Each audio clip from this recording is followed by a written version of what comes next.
Oui, moi j'ai une question plus pour Monsieur Courtiou. C'est vraiment plus à titre informatif. Vous avez montré dans votre présentation qu'il semble ne pas avoir de lien selon les données entre l'augmentation des frais d'inscription et l'accessibilité à l'éducation. Mais je me demandais si vous étiez au courant de s'il y a de la recherche sur le lien entre l'augmentation des frais d'inscription et la santé mentale des étudiants. Alors, non, j'en connais pas. Voilà. La réponse sera très courte, j'en connais pas. Alors moi, j'avais deux questions, une pour Philippe Léger et puis une pour Pierre Courtiou. Je voulais revenir sur cette idée de la survie du plus apte, qui traduit l'anglais survival of the fittest. Et je pense qu'il y a une nuance entre plus apte et fittest. Et alors, effectivement, le français correspond mieux à la pensée de Spencer, mais fittest, il y a l'idée d'adaptation qui est différente. Et chez Darwin, l'idée d'adaptation, c'est une idée qui n'est pas unilatérale. Qui n'est pas, on ne peut pas hiérarchiser les différents degrés d'adaptation entre différents animaux, différents environnements, etc. Donc, c'est beaucoup moins hiérarchique que la notion qui est recouverte par la survie du plus apte. Par rapport au deuxième exposé, moi, il y a quand même une chose qui me frappe, c'est qu'on envisage... Là, tout est en calcul monétaire, économique. Alors vous me direz, c'est peut-être l'objet de votre exposé et que ce n'était pas votre objet de prendre en compte d'autres considérations, mais le choix des étudiants de faire des études supérieures, il est peut-être aussi lié à des choses qui ne sont pas strictement monétaires, qui ne sont pas strictement des calculs économiques, mais qui sont d'avoir accès à des emplois qui sont potentiellement plus intéressants, où ils auront plus de maîtrise sur leur travail, où ils seront dans des fonctions qui seront moins de purs exécutants, etc. Et que ça, c'est des considérations, des motivations qui peuvent être également extrêmement importantes, au-delà de gagner 5 ou 10% de plus qu'une personne moins qualifiée. Je vais profiter d'avoir le micro pour commencer par répondre. En fait, encore une fois, c'est le cadre économique. Bon, ça a déjà été dit. Hein, c'est dans la littérature et sur la place de l'économie au sein des sciences ou en tout cas du savoir académique. C'est un cadre qui est très souple. Ça veut dire qu'on peut intégrer tout ce qu'on veut dans le coût. L'idée étant de rationaliser. Alors le terme rationaliser, on peut l'utiliser de différentes manières, mais de mettre dans un cadre commun et de se donner des ordres de grandeur. C'est ce que j'ai évoqué au début de ma présentation. Donc, ce qui veut dire que c'est pas parce que c'est pas actuellement mis dans un cadre d'analyse que ça peut pas être réintroduit dans ce calcul socio-économique. Le calcul socio-économique, il est ce que vous évoquez, ça peut renvoyer des études particulières qui vont évaluer ce que ça représente pour un étudiant, ce choix d'avoir des carrières d'un type particulier, il y a des questions autour de ça, les préférences, on peut mesurer, mettre une valeur. Après, ça devient une question de débat, de mesure, ça va faire que les économistes vont se questionner sur ces sujets-là. Donc encore une fois, c'est pas parce qu'il n'est pas dans ce cadre de base, c'est pas parce qu'il n'est pas dans les chiffres de base de l'OCDE que ça interdit de faire des études sur ces sujets. Donc voilà, j'allais dire que quelque part, les questions autour de ces sujets sont... on ne veut pas ramener à un objet monétaire la question de l'éducation supérieure. C'est une position de principe sur laquelle on a le droit d'avoir une position de principe de ce point de vue-là, mais si on veut en discuter, notamment dans un cadre législatif, notamment dans un cadre dans lequel on va discuter des moyens alloués, il faut arriver à donner une valeur. Et une partie du travail que j'ai présenté ici, en fait, c'est fait dans un groupe de travail qui visait à convaincre les gens du ministère de l'Enseignement supérieur qu'il y avait tout intérêt à faire ce type de calcul, parce que c'est pas au désavantage de ce ministère, que ça rapporte, et que ce que vous évoquez, si ça génère aussi des bénéfices pour la collectivité, pour les individus, on doit pouvoir les mesurer, on doit pouvoir en discuter et les intégrer dans ce calcul qui va nous donner un ordre de grandeur plus général. Donc peut-être que c'est sous-évalué ce que je vous ai proposé comme mesure. Je suis tout à fait prêt à l'entendre, tout à fait prêt aussi à suggérer qu'il est important d'avoir des travaux qui vont permettre de montrer que c'est sous-estimé. Voilà. Merci pour votre remarque. Je suis tout à fait d'accord. L'expression est ambiguë et surtout dans sa formulation originale en anglais.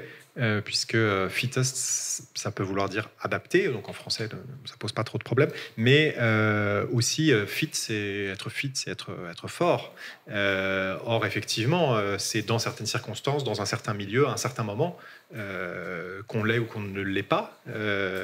Et en cela, alors je suis pas qualifié pour comparer très précisément, par exemple, comme Patrick Thor l'a fait, sa pensée à celle de Darwin. Mais par exemple, quand Patrick Thor dit que c'est une pensée hiérarchique, je suis tout à fait d'accord. Et il ne cesse de parler des inférieurs, des races inférieures, et avec, en général avec très peu ou pas du tout de précaution. Donc voilà, je partage tout à fait votre propos. J'en profite, si je peux, vous poser une petite question. Oui, j'ai pas travaillé en économie de l'éducation, mais j'enseigne l'économie du travail depuis une dizaine d'années. Et il y a un point qui m'interroge sur les externalités. Alors c'est peut-être une autre façon de reposer celle qui vous a été posée pendant l'exposé.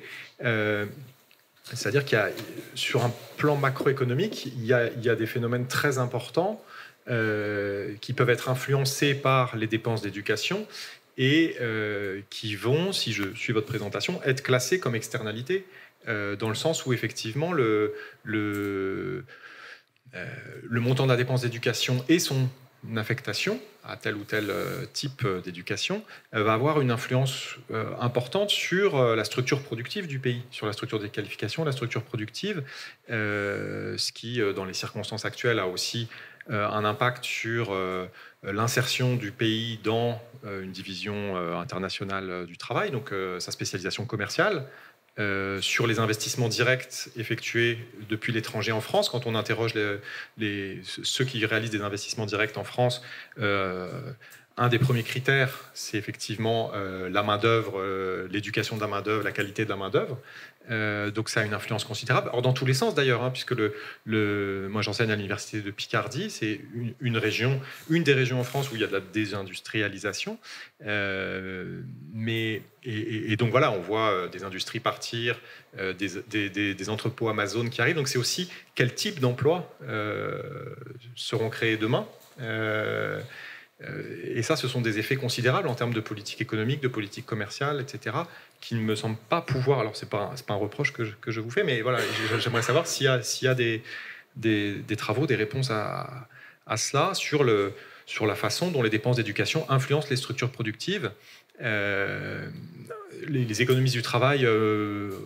Un des résultats assez bien établis, c'est la mesure d'une polarisation en Europe de l'emploi, avec par exemple pour la France, sur une vingtaine d'années, il y a la part des emplois intermédiaires qui a baissé de 8 points au profit d'une hausse de 4 points pour les emplois très qualifiés et une hausse de 4 points pour les emplois très peu qualifiés. Et on voit bien que la politique éducative et les dépenses d'éducation vont avoir une influence, soit pour accompagner, soit au contraire pour freiner ce mouvement qui visiblement est une tendance de fond. Et derrière, les conséquences, elles ne sont pas seulement économiques, c'est bien sûr la question de la déqualification des classes moyennes, des impacts politiques, y compris électoraux, de ce phénomène, etc., etc. Alors, je vais reprendre au vol plusieurs questions qui sont assez générales. Alors, si je suis Pritchett, par exemple, pour répondre à votre question sur les structures productives, c'est ce que j'évoquais en répondant, en essayant de botter en touche en attendant la présentation. Il n'y a pas d'effet. Et en tout cas, l'effet peut être même négatif. C'est-à-dire augmenter l'éducation, ça pourrait réduire la croissance. Donc, alors ça, encore une fois, c'est une question de débat sur lequel comment on fait les mesures, qu'est-ce qu'on mesure quand on fait une mesure. Là, il y a des vrais enjeux. Donc, mon intuition, c'est qu'en fait, en général, on mesure au niveau macroéconomique le niveau d'éducation par un stock de capital humain. Ça veut dire, en gros, on calcule combien d'années les gens sont restés dans les études. C'est un problème parce que c'est pas le même niveau d'investissement quand vous faites des études en droit ou des études en physique. Vous n'avez pas à dépenser les mêmes sommes, donc vous n'avez pas non plus la même qualité. Si vous êtes bien encadré ou dans un grand amphi, vous n'allez pas avoir le même type d'encadrement. Votre qualité de formation ne sera pas la même. Mais je pense qu'en fait, derrière cette absence de mesures qu'on peut avoir au niveau macroéconomique, il y a cette hétérogénéité de la qualité des formations. Donc, je pense que l'économie a beaucoup de progrès à faire de ce point de vue-là. Je ne suis pas sûr que ça remette en cause, encore une fois, un cadre d'analyse économique. Je pense que c'est intéressant de se poser ces questions, d'avoir des intuitions. Là, ce que j'évoque pour vous, c'est une intuition sur pourquoi on a ces résultats. Encore une fois, il faudrait le prouver. Il faut arriver à construire des bases de données qui mettraient ça en avant. Voilà. Alors après, encore une fois, on en revient toujours à cette question de la mesure.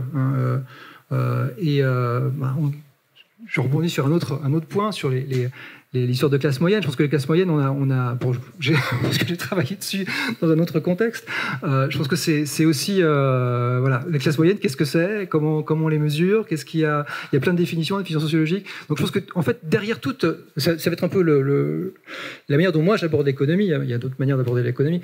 Quand on définit c'est bien de définir des concepts et d'arriver à bien préciser ce qu'on mesure. Et après, ça peut être sujet à débat. Donc, voilà, sur ce point-là, c'est ce que je voulais poser ici. Et après, je vais retourner à la politesse en posant une question sur Hayek. Alors moi, j'ai l'impression que Hayek, c'est au sein de l'économie, j'aimerais bien avoir votre avis là-dessus, c'est un auteur pour lequel la sélection est centrale. Et en même temps, c'est un auteur qui est très très peu présent en économie, qui est très très marginal. Il a influencé beaucoup de monde, mais plutôt côté politique. C'est ce qui est évoqué, finalement, les références qui sont évoquées, c'est Édouard Philippe et Margaret Thatcher. Je ne sais pas si on peut les mettre exactement dans le même panier, mais en tout cas, c'est ce qui ressort de la présentation. Moi, j'ai plutôt l'impression que même au sein de la pensée libérale, si on retourne en termes de pensée économique, les penseurs qui ont une vraie influence sur la politique économique, en tout cas sur l'économie en tant que telle, c'est plutôt des gens qu'on a trouvés du côté de l'école de Chicago, qui sont aussi des participants de la Société du Mont Pèlerin, qui sont aussi des économistes libéraux, mais avec une vision très très différente, avec une notion de la sélection qui est peut-être moins structurée que celle qu'on va trouver chez Hayek, et en même temps qui sont plus dans l'intervention et les politiques économiques, qui sont très, très présents dans les débats politiques au niveau d'intervention américain notamment, parce que c'est ça qui fait là. Et donc voilà, est-ce que mon sentiment de relative, quelque part Hayek fascine les non-économistes qui sont fascinés par l'économie. Est-ce que c'est sinon la sélection, en préparant ma présentation, je me suis dit mais la sélection dans mon champ, c'est super compliqué à présenter. C'est un vrai travail d'historien de la pensée. Elle n'existe pas, quoi. Donc j'étais forcé de prendre des éléments du langage commun quand on parle de sélection, voilà, pour rester sur le thème du sujet. Alors là, je trouve que Hayek, quelque part, est-ce que c'est pas un sujet facile pour la sélection, en termes de la pensée? Est-ce que c'est pas plus compliqué de revenir sur la sélection dans la pensée économique, j'allais dire, alors dominante, parce que c'est le terme qui en général est employé par ceux qui travaillent sur Hayek ou par les économistes hétérodoxes, dits hétérodoxes. Est-ce que la pensée dominante, elle n'est pas plus portée par des gens qui ne réfléchissent pas sur la sélection? Merci. Donc c'est une vaste question, mais sur l'aspect influence de Hayek, oui, aujourd'hui, et même depuis pas mal de temps en France, et en particulier chez les économistes, son influence est relativement marginale. Maintenant, si on va dans d'autres pays, que ce soit aux États-Unis, où j'évoquais tout à l'heure l'Europe de l'Est, la situation est différente. Hein. Moi, j'ai été sur un campus américain où j'avais été invité pour faire une intervention d'histoire de la pensée économique. C'est un auteur très influent au même titre que l'école de Chicago, Public Choice, etc. Et c'est vrai qu'il est en marge, un peu inclassable, pluridisciplinaire, etc. Mais il a quand même eu le fameux prix en mémoire d'Alfred Nobel, de la Banque de Suède. Voilà, donc je partage ce que vous dites sur le fait qu'il ne représente pas la pensée dominante, et en particulier en France, mais néanmoins, j'ai donné quelques éléments tout à l'heure, il a une grande influence. Après, sur l'autre aspect, quels seraient les autres auteurs ou les autres courants dont il faudrait examiner? Mais la façon dont vous avez posé la question est influencée par le fait que vous vous intéressez à la sélection, et vous êtes plus dans le cadre du colloque que moi, donc c'est très bien, la sélection dans l'éducation. Et effectivement, là, chez Hayek, c'est je m'intéressais à la notion de sélection de façon plus générale. Donc effectivement,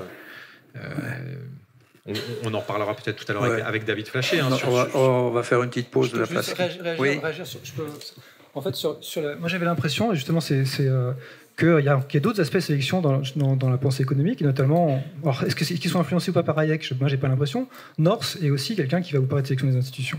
Voilà.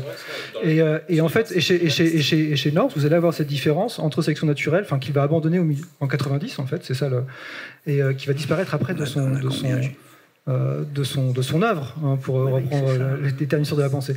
Donc voilà, sur l'aspect général, il n'y a pas que Hayek, il me semble qu'il y a d'autres travaux. Je sais pas, j'ai pas vu de lien entre les deux. Mais...